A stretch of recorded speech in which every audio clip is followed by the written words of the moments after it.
नमस्कार दोस्तों, जय हिंद, जय भारत। आज इस वीडियो में हम जानेंगे रिजल्टेंट फोर्स के बारे में। यानी अगर किसी भी पॉइंट पे एक से ज़्यादा फोर्स लग रही हो तो उनका रिजल्टेंट क्या होता है या हम उसका रिजल्टेंट कैसे निकालते हैं। पिछले वीडियो में हमने जाना था कि कोई भी अगर फोर्स होता है तो हम उसको कंपोनेंट्स में डिवाइड कर सकते हैं।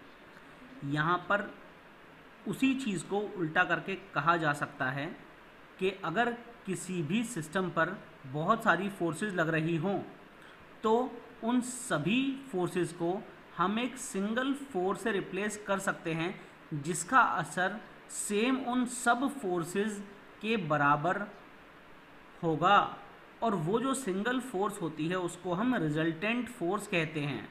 और इस प्रोसेस को बोलते हैं कंपोजिशन ऑफ फोर्सेस। बेसिकली दो मेथड्स होते हैं रिजल्टेंट फोर्स निकालने के, पहला एनालिटिकल और दूसरा ग्राफिकल।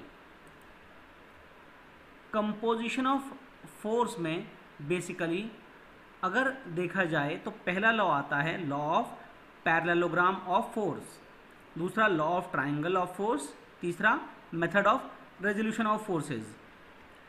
ये सभी methods basically coplanar concurrent forces के लिए लागू होते हैं जब नंबर ऑफ फोर्सेस दो हों तब। अगर दो से ज़्यादा फोर्सेस एक्ट करती हैं तो उस केस में हम लोग पहले दो फोर्सेस का रिजल्टेंट निकालते हैं, फिर उस रिजल्टेंट और तीसरी फोर्स का सेकंड रिजल्टेंट निकालेंगे, और ये प्रोसेस चलता रहता है जब तक फाइनली आपको आखिरी रिजल्टेंट ना मिल जाए तब तक। पैरेललोग्राम लॉ ऑफ फोर्सेस बोलता है कि अगर कहीं पर भी किसी भी बॉडी पे दो फोर्स लग रहे हों और उन दो फोर्स को किसी भी पैरेललोग्राम के दो एडजेसेंट साइड द्वारा दिखाया जा सके, इस पैरेललोग्राम का जो डायगोनल होगा वो इन दोनों फोर्सेस के रिजल्टेंट को दर्शाएगा, मैग्नीट्यूड में भी और डायरेक्शन यानी दिशा में भी। डायग्रामेटिकली अगर इस चीज़ को समझें तो अगर P और Q द्वारा दो फोर्सेस को पैरेललोग्राम की दो साइड्स द्वारा दर्शाया जा सके जिनके बीच का एंगल थीटा है, तो हम बोल सकते हैं कि जो रिजल्टेंट है that resultant will be √p² + q² + 2pq cos theta. यानी कि ये जो रिजल्टेंट होगा इसकी वैल्यू इसके बराबर आएगी, और जो रिजल्टेंट का डायरेक्शन होगा वो p फोर्स से उसका एंगल निकाला जा सकता है tan inverse of q sin theta upon p + q cos theta द्वारा। अगला लॉ आता है law of triangle of forces. जब कभी कोई दो फोर्सेस एक्ट कर रही हों एक कॉमन पॉइंट पे तो हम इस लॉ को अप्लाई कर सकते हैं अपना रिजल्टेंट फोर्स निकालने के लिए। ये लॉ बोलता है अगर किसी भी एक पॉइंट पे दो फोर्सेस एक्ट कर रही हों और उनको हम ट्राइंगल के दो साइड द्वारा ऑर्डर में अगर दिखा सकें तो जो तीसरी साइड होगी इस ट्राइंगल की वो रिजल्टेंट फोर्स को दर्शाएगी, लेकिन उसका जो डायरेक्शन होगा वो इन दोनों फोर्स के डायरेक्शन का अपोजिट होगा। यानी अगर ये डायरेक्शन यहाँ से ऐसे और यहाँ पे B से C है तो जो रिजल्टेंट का डायरेक्शन होगा वो A से C होगा।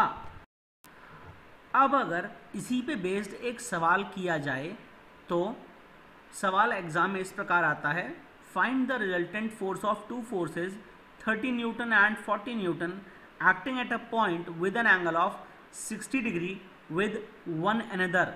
यानी यहाँ पर कहा गया है कि एक फोर्स P है जो कि 30 न्यूटन है, दूसरी फोर्स Q है जो 40 न्यूटन है, और इन दोनों के बीच का एंगल है 60 डिग्री।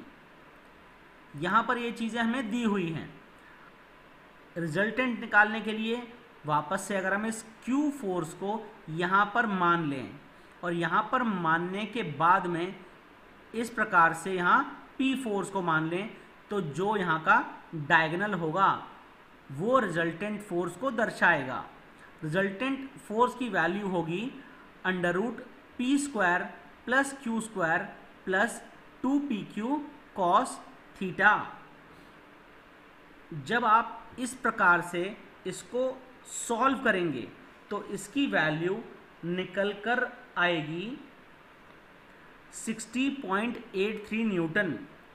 जबकि अगर डायरेक्शन यानी ये एंगल अगर अल्फ़ा निकाला जाए तो इस अल्फ़ा की वैल्यू होगी tan inverse of Q sin theta upon P + Q cos theta, और ये अल्फ़ा की वैल्यू आएगी 34.71 डिग्री।